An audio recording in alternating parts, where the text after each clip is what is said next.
Assalamualaikum warahmatullahi wabarakatuh.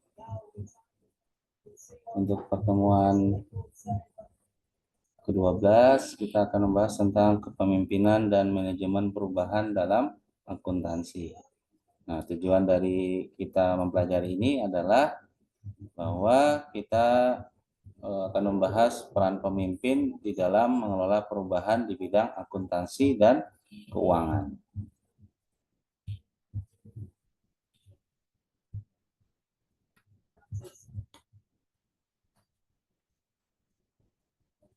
Peran pemimpin di dalam mengelola perubahan itu ada macam-macam ya. Yang pertama bahwa visioner, bahwa seorang pemimpin itu harus visioner, memiliki visi yang jelas tentang manfaat perubahan bagi perusahaan.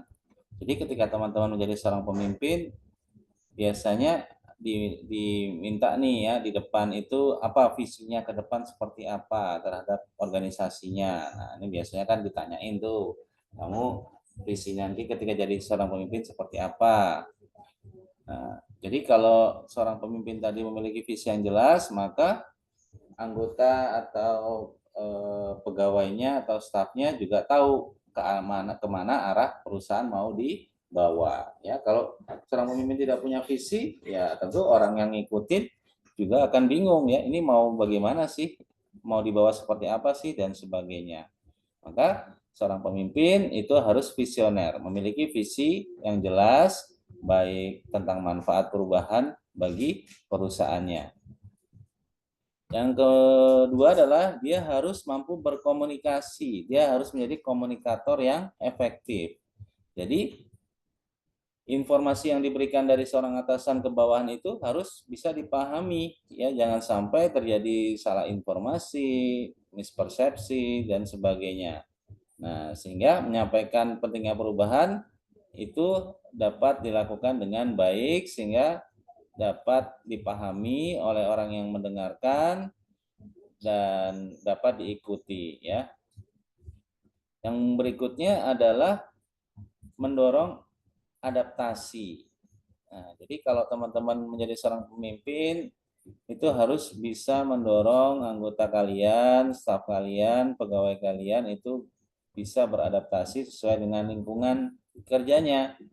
Ya, harus mampu membantu tim mengatasi resistensi dan beradaptasi dengan proses proses yang baru. Kalau ada pegawai baru, bagaimana ditolong sehingga dia bisa bisa paham dengan pekerjaannya, dengan lingkungan kerjanya, sehingga betah bekerja dan sebagainya. Yang berikutnya adalah pemberdaya tim, memberikan pelatihan dan sumber daya untuk transisi yang lancar.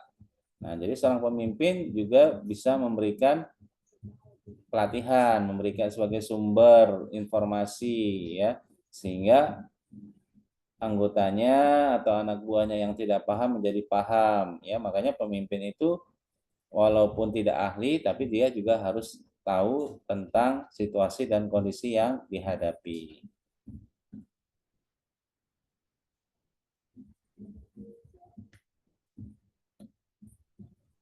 Bagaimana langkah pemimpin dalam mengelola perubahan? Yang pertama adalah menganalisis kebutuhan perubahan.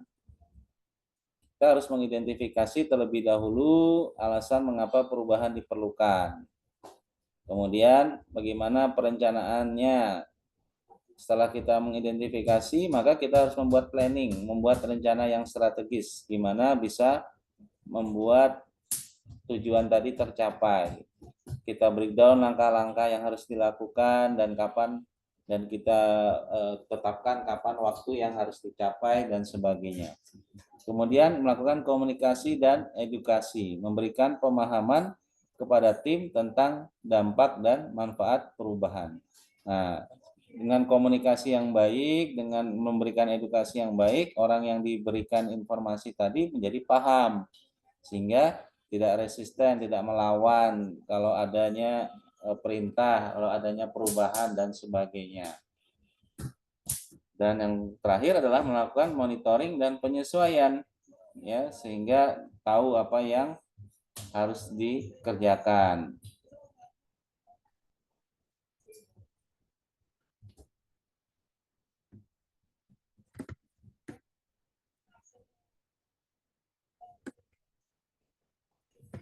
Strategi untuk memimpin perubahan dalam audit dan pelaporan keuangan.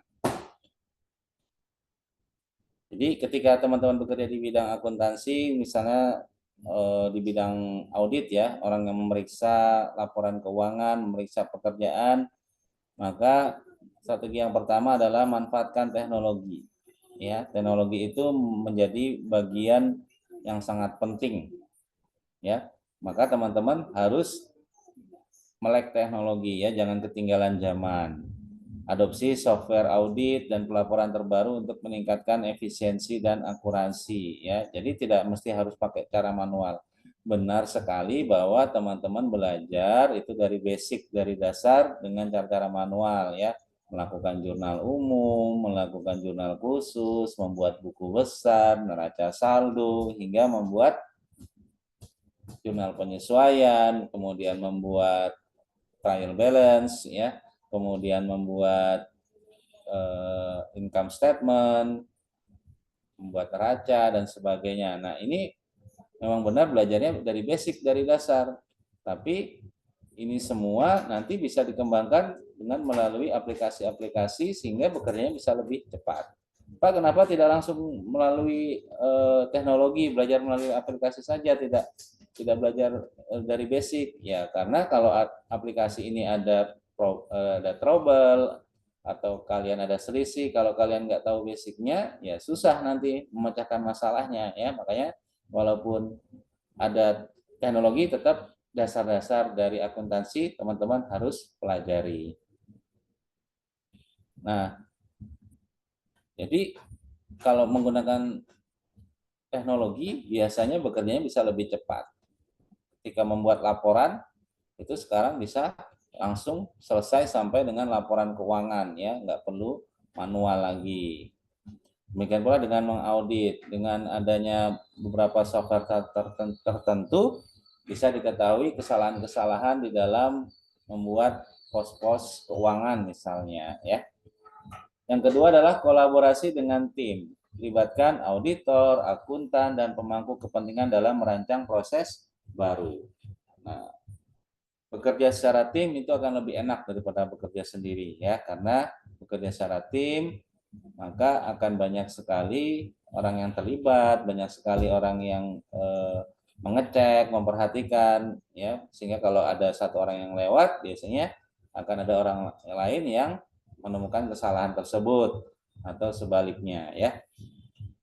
Yang kemudian ketiga adalah melakukan evaluasi dan feedback, memberikan evaluasi efektivitas perubahan secara berkala dan terima masukan dari tim. Ketika adanya feedback, ketika adanya masukan dari teman, dari anggota, dari staf, maka kita harus terima ya. Kita ini akan jadikan masukan, kemudian kita evaluasi. Jangan resisten terhadap masukan dari orang lain ya. Kalau kita hanya ingin pendapat kita saja yang diterima, maka kita tidak cocok bekerja dalam sebuah tim.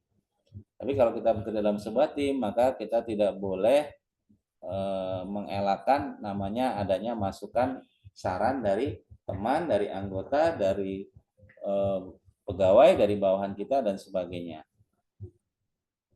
Yang berikutnya adalah pelatihan ulang. Nah, ini pelatihan ulang ini bisa memberikan pemahaman yang lebih baik lagi ya, kalau ada kekurangan-kekurangan atau ketidakpahaman, sehingga bisa lebih diberikan sebuah treatment sehingga mereka lebih paham baik dari hal teknis, dari regulasi, sehingga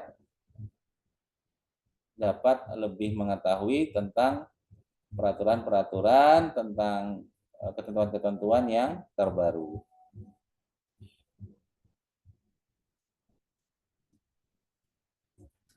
Studi kasus, misalnya kepemimpinan dalam perubahan regulasi keuangan. Misalnya ada sebuah perusahaan multinasional di Indonesia menghadapi tantangan dalam mengadopsi IFRS. Apa itu IFRS? International Financial Reporting Standard.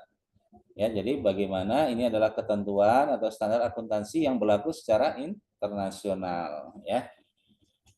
Jadi kalau teman-teman nanti bekerja di perusahaan asing, perusahaan internasional, perusahaan multinasional, maka standar akuntansi keuangan yang harus diperhatikan juga adalah standar keuangan internasional ya. Jadi bukan hanya standar keuangan Indonesia aja, tapi juga standar keuangan internasional seperti apa ya, karena yang berlaku adalah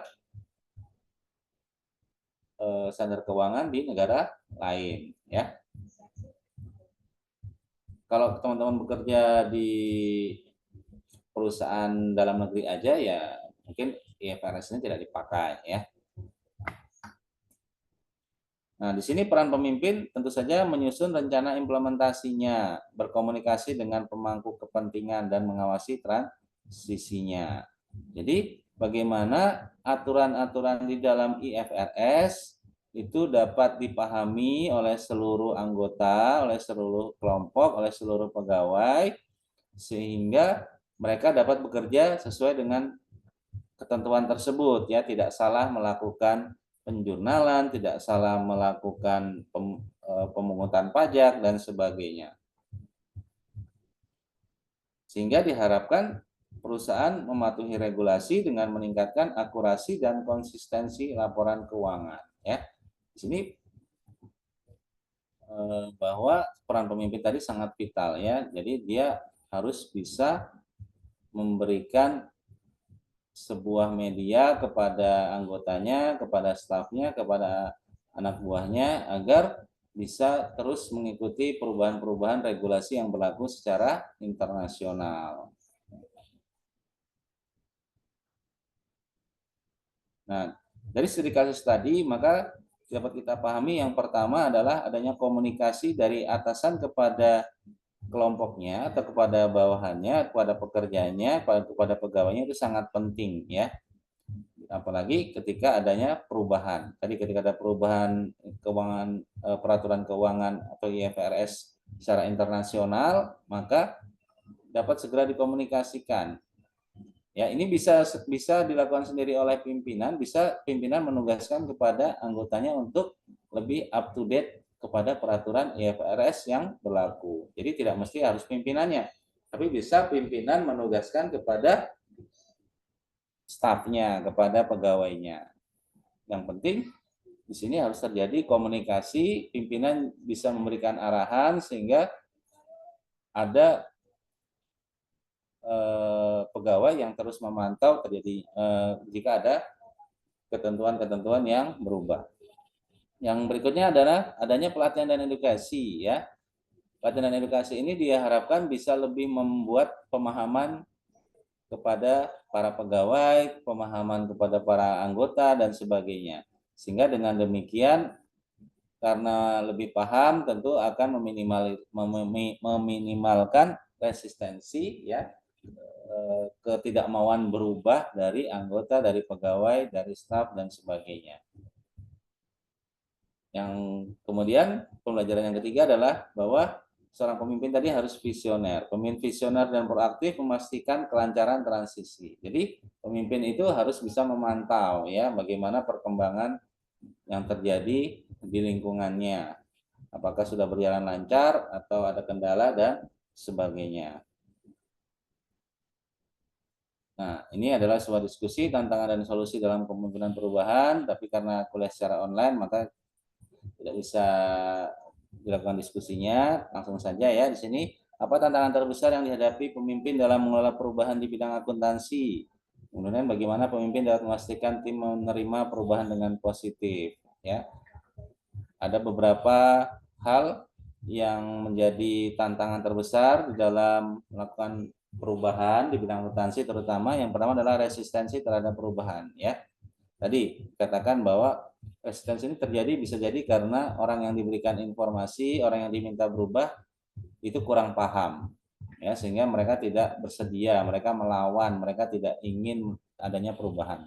Nah, oleh karena itu perlu diberikan pemahaman dengan memberikan komunikasi, memberikan informasi yang jelas sehingga komunikasi yang terjalin bisa lebih lancar, sehingga mereka lebih paham, sehingga tidak terjadinya resistensi. Atau bisa juga tadi dengan memberikan pelatihan ya, mereka lebih mengerti apa yang harus dilakukan, mengerti tujuan dan manfaatnya, sehingga resistensi ini juga bisa dikurangi.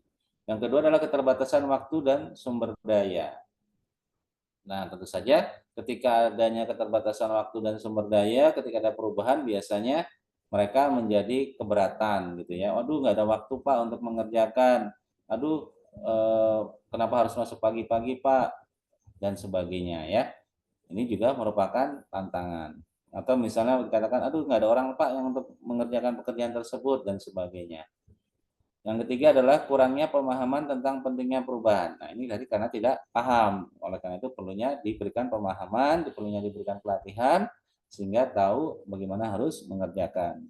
Yang keempat, kompleksitas regulasi dan regulasi. Nah, kalau peraturan itu semakin rumit, ya makanya menjadi malas untuk memperhatikan, untuk melaksanakan dan sebagainya. Dan yang kelima adalah koordinasi tim yang beragam. Tidak semua koordinasi di semua tim itu bisa berjalan mulus ya, tergantung dari pimpinannya, tergantung dari anggota kelompoknya, tergantung dari budayanya dan sebagainya.